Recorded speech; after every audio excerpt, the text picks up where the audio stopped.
Assalamualaikum warahmatullahi wabarakatuh. Alhamdulillah wa syukurillah. Allahumma sholli wa sallim ala sayyidina Muhammad wa ala alihi wa ashabihi wa man tabi'ahum ila yaumiddin, amma ba'd. Kajian yang akan kita sampaikan pada kali ini adalah 12 amalan yang bisa malaikat mendoakan kita. Apa saja 12 amalan itu? Yang pertama adalah ketika salah satu di antara kita mau saat merebahkan di atas tempat tidur, kita sempat melakukan wudhu atau dalam kondisi bersuci. Sebagaimana dikabarkan oleh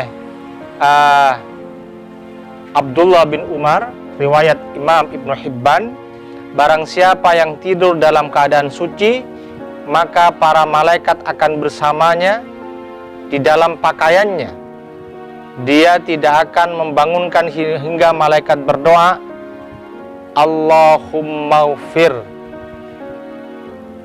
ya Allah, ampuni abduka hambamu. Dan tidak hanya sebatas kemudian saya dan jamaah sekalian ketika kondisi tidur dalam keadaan suci itu memberikan dampak yang positif, akan memberikan kesehatan baik secara fisik maupun psikis kepada kita. Dan ini juga menjadi sebab-sebab kita tidak bermimpi yang buruk. Ini terapis dari Rasulullah SAW. Kemudian amalan yang kedua adalah orang yang menunggu waktu sholat. Maka malaikat Allah Subhanahu wa taala mendoakan orang-orang yang menunggu imam datang atau iqamah dikumandangkan. Setelah kita sholat sunnah, kita zikir, kita berdoa. Dalam hadis Imam Muslim, riwayat Abu Hurairah, yang di dalam Sahih Muslim nomor hadisnya 4609, Rasulullah bersabda, tidaklah salah seorang di antara kalian duduk menunggu sholat selama dia dalam kondisi suci, kecuali para malaikat mendoakan, ya Allah, ampuni dia. Allahumma firlahu, kata malaikat, ampuni dia ya Allah, ya Allah, sayangilah dia. Dan ini manfaat, karena kalau kita nggak mengilmui, negatifnya para jamaah itu biasanya buruk sangka pada imam. Imam kok suweh, lama banget toh, ini takmirnya kok memulai kok banget, lama sekali mau melakukan sholat, padahal kita punya acara. Tetapi ketika kita mengilmui ini, betapa senangnya kita ketika jeda antara adzan dan iqamah, ada waktu yang diberikan oleh masjid-masjid kita antara 10 menit, ada yang 5 menit, untuk kemudian kita berzikir, berdoa, karena di situ adalah waktu-waktu ijabah, istighfar, perbanyak istighfar, karena malaikat mendoakan kita. Kemudian amalan yang ketiga yang bisa kita didoakan oleh malaikatnya Allah Subhanahu wa taala, orang-orang yang berada di barikan shaf ketika sholat. Ini riwayat dari Barra bin Azib yang ada dalam Imam Abu Daud, riwayat Abu Daud, ya. Rasulullah bersabda, sesungguhnya Allah dan para malaikatnya bersolawat kepada orang-orang yang berada di shaf terdepan. Maka Rasulullah bersabda bahwasanya khairi sufufir rijal awwaluha, paling baiknya shaf para kaum laki-laki paling depan, makanya mestinya berebut.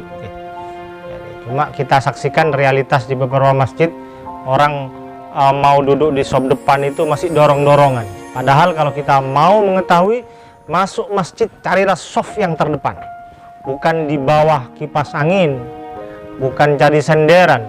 Tetapi kalau kita ingin didoakan oleh malaikatnya Allah Subhanahu wa taala, maka duduklah di shaf paling depan untuk jamaah laki-laki. Adapun untuk perempuan, wa harisufun nisa akhiruha, paling belakang.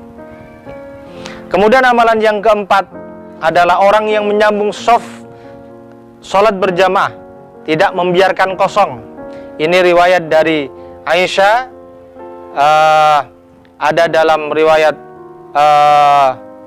Imam Ahmad, Ibnu Hibban, dan Ibnu Huzaimah. Rasulullah SAW bersabda, sesungguhnya Allah dan para malaikatnya bersolawat kepada orang-orang yang menyambung saf-saf yang kosong. Maka ketika kemudian saf ini batal, kemudian dia menyambungnya, baik kemudian di belakang bisa jalan, atau kemudian dia merapatkan sehingga kemudian diisi dengan yang kosong. Kemudian amalan yang kelima adalah para malaikat mengucapkan amin ketika seorang imam selesai membaca surat Al-Fatihah. Ini riwayat Sahih Al-Bukhari, nomor hadisnya 782. Rasulullah bersabda, jika seorang imam membaca ghairil maghdubi alaihim waladdallin, maka ucapkanlah kalimat amin, karena barang siapa yang dia mengucapkan amin dan berbarengan dengan ucapan malaikat, maka Allah Subhanahu wa taala mengampuni dosanya yang lalu. Maka bersemangatlah untuk mengucapkan amin ketika kemudian imam selesai membaca akhir dari surat Al-Fatihah, baik imam maupun makmum. Kemudian yang keenam, amalan yang bisa didoakan oleh malaikat kita adalah orang-orang yang duduk di tempat sholatnya setelah melakukan sholat. Ini riwayat Imam Ahmad dalam musnadnya 8106 dari sahabat Abu Hurairah. Rasulullah SAW bersabda bahwa para malaikat akan selalu bersolawat kepada salah satu di antara kalian selama berada di tempat sholat.